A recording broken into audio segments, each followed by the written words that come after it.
So let's talk about the methodology we use to build up the brain work in osteopathy and manual therapy again. So the methodology is characterized by we begin from scratch, and this is actually something that was done before a lot in science. So it's not a new methodology, but it's we have to apply it to the brain. And of course, yeah, then we say the brain, but the brain has many sides. Yeah, there's neuroscience and osteopathy. So how can we talk about the brain without being uh, like involved in understanding and studying neuroscience? Yeah, that's one of the main fields. Yeah, that's a pretty new field. Yeah, it's only there for 50 years and still emerging. Yeah, so it's not easy to always be on top of the wave in neuroscience. But there's evolutionary biology in the brain, there's embryology in the brain, there's embodiment, there's trauma in the brain. So we have many different interests in the brain as osteopath, and they're overlapping sometimes with other fields, but often we need to study the other fields pretty thoroughly.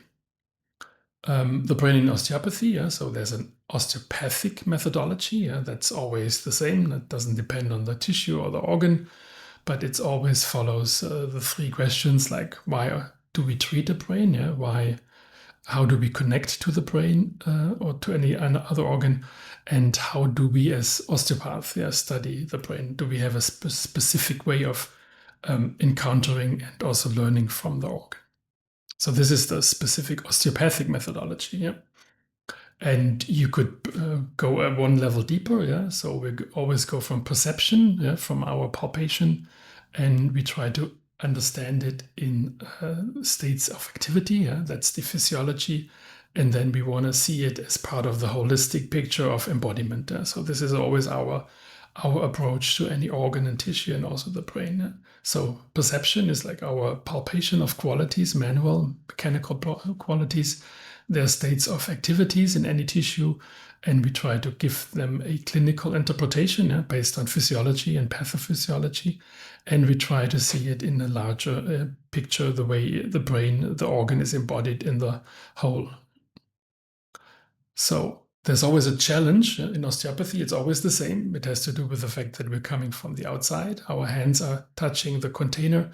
So the container is the outside and we are meeting something. Yeah? So there's an approach, but after an approach, there's a meeting, but we're meeting an organ that is on the inside, yes? That is actually trying to express itself from the inside out. So this is the real problem in osteopathy. So we have to really see this as always at the background of our attempts to understand the brain. Is we palpate outside in, container to organ, and the body is organized the other way. It's organized from the inside out. So hopefully there will be a meeting point, but it's not a given. We really have to make sure that there's a methodology how the two of them, us and the organ, can meet. So since we decided not to follow the existing mistakes, so we have like 100 years of cranial sacral osteopathy, different approaches. They don't work, they contradict each other. They're not on solid ground. That's why we start from scratch. That is a common approach. So in the beginning, we need basically three things. We have to shift in our spirit and soul. We have to evaluate the building blocks, and we have to test our new ideas. These are the three steps we're going to go through in the beginning. So what is the first step?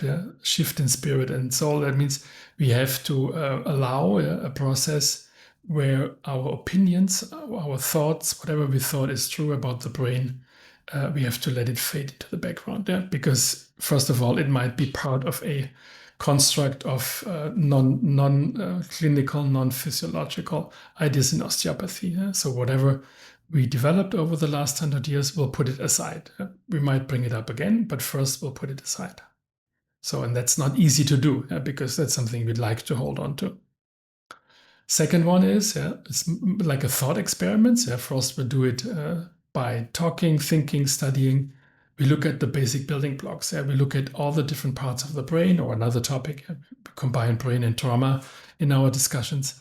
And so whatever we know about the brain, the trauma, recent studies, recent knowledge, recent ideas, we evaluate it and look at the stability of the truth and the depth and the worth of the information for us. Yeah? And from this, we build, based on current knowledge, current understanding, we build a new architecture, a solid base, yeah? And strong pillars. Yeah? So this is kind of our second part. Yeah? This takes a lot of time, a lot of energy, and a lot of people. That's why we meet and we'll talk. And then the third part, yeah, it needs even more people because it has to be tested. Yeah, our new ideas have to be tested. Testing is usually done first in a lab, yeah, and then in reality, so with clients. So this is kind of the first phase, and it's a third phase, and it's very important that this has to be is done, and then we give honest reports about what happens when we use this kind of approach, yeah, after we build up the brain work from scratch. So this approach is very common, has been done millions of times over the whole history or whatever we know about human history. If a system is failing and not working and not really like doing well in reality, you have to change it. You have to start from scratch. And nowadays we have the different language, and not everyone uses it, but it's very common since the publication of a book by John Rawls, it's American pragmatist. He wrote a book called The Theory of Justice in 1971, was published, and he talks about what he called the original position. It's like what we're trying to do. We're trying to build something from scratch without any prejudgments and any kind of pre-knowledge from the past. And this is what he calls like you're trying to be under a veil of ignorance. Yeah, you're pretending you don't know anything. Yeah, it's not important who you are and what you are and what prior experience and knowledge you have. You just look at what is there now and what can we learn now, and from this moment on, you're building something new. Yeah? So this is kind of we're trying to be under the veil of ignorance. This is easier said than done, because what we have to do sounds contradictory, but important.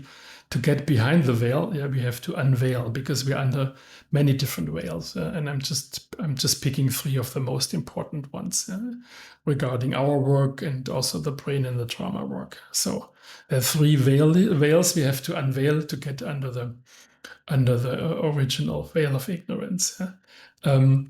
The past answers and concepts. Yeah, so there's the pop culture and the politics. There's our willful ignorance and laziness. So these are the three veils we have to take off. Yeah, unveiling number one. Yeah, take away the layer of wrong answers and concepts of the past. Yeah, so there's a lot of concepts about the brain and trauma in osteopathy that are just wrong. They're traditionally they're taught, and they're still taught nowadays. Yeah, just think about like concepts that it's about motion. Yeah, the brain is not about motion. This is a very obvious one. Yeah, you can go outside of osteopathy. Yeah, the whole idea of the central control of the brain, that it's built like a computer. These are ideas that came up at a certain time. But in science, yeah, when we realize that they're not working, we'll go beyond them. Yeah, so there's a lot of wrong concepts about the brain in the past. Yeah? And one of our first little videos also will be comparing what we knew about the brain, like until let's say 1990, and what we know because of the last 30 years. Yeah, so we'll do old brain and new brain, a little lecture. So it's clear that this was what people thought maybe until 1990. And there was a big explosion in the last 20 years in brain science. So what do we know now about the brain? But letting go of past concepts is not that easy. Yeah? For example, when we talk about trauma theory, in trauma theory, a lot of people are using the triune idea of the brain, which never had a base, but it was very popularized by a book by Carl Sagan, yeah. Carl Sagan, sorry, yeah, from the 70s. And a lot of people use it as if it has any reality, but this is not evolutionary biology. Yeah? The triune brain is not what defines the human brain. Yeah? So there's a lot of wrong answers from the past. Yeah? So unveiling two, take away the layer of mainstream culture and politics. This is also sometimes very painful. Yeah? We had to do it, for example, with polyvagal theory. There's a lot of politicking in some trauma theories. So the whole fact that they're validating the social vagus higher than the sympathetic fight and flight response, that is a totally mainstream cultural thing that has nothing to do with science or clinical experience. Yeah, so there's a lot of culture and politics in some of the theories. Yeah, the whole idea of the counter activity of the parasympathetic and the sympathetic system. It's kind of hard to understand when you're coming from the organs. Usually they work together. They're not counter forces. So the whole idea that they're always like working against each other is maybe more a cultural thing than actually a thing in biology. Yeah? So we just have to be really careful and go through the process of unveiling the political layers and cultural layers. So yeah, this is the most difficult one, yeah, because we're lazy and we're ignorant. It's so difficult. Yeah, all these fields. How can we, as osteopaths, actually be on top of neuroscience? Yeah, most of us we can just read a little bit about it. Yeah, so only the popular stuff, and laziness is understandable. Yeah? So it's just pretty difficult to be always informed and know what's going on. It's especially in another area. Yeah? So in osteopathy, typically, when people talk about embryology, they study Blechschmidt and then they talk about embryology. The difference between Blechschmidt and embryology is that Blechschmidt studied all of embryology and 2,000 years of history of science, and a lot of us only study Blechschmidt and then we'll talk about embryology. So it's very a narrow field. Yeah, think about what happened to the mirror neurons. Now the mirror neurons are about everyone thinks they're about empathy, but they're actually about mimesis, about imitation. Yeah? Imitation and empathy is not the same. So as soon as you have a misunderstanding popularized by books or building peer groups around it, it's very difficult to step back and say, oh, mirror neurons, great, but they're about imitation. They're not about empathy. So these are things that happen all the time. Yeah, that one idea becomes very popular, and we follow the idea. Yeah, so it's very different if you read like popular magazines or scientific literature. Yeah? So this layer is always there, and we just have to be careful if not to fall in this trap of popular beliefs about something. We have to really step back and ask what's the real value of a theory.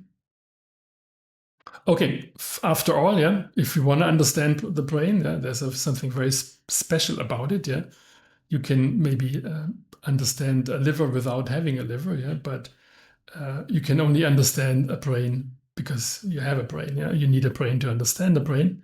And he will come up more and more, Heinz von Förster, in the next videos. And of course, as osteopath, we ask this question in a different way. What do you need to palpate a brain? Yeah. So first of all, you need a brain because you want to understand the brain. You need the brain of the other person. Yeah.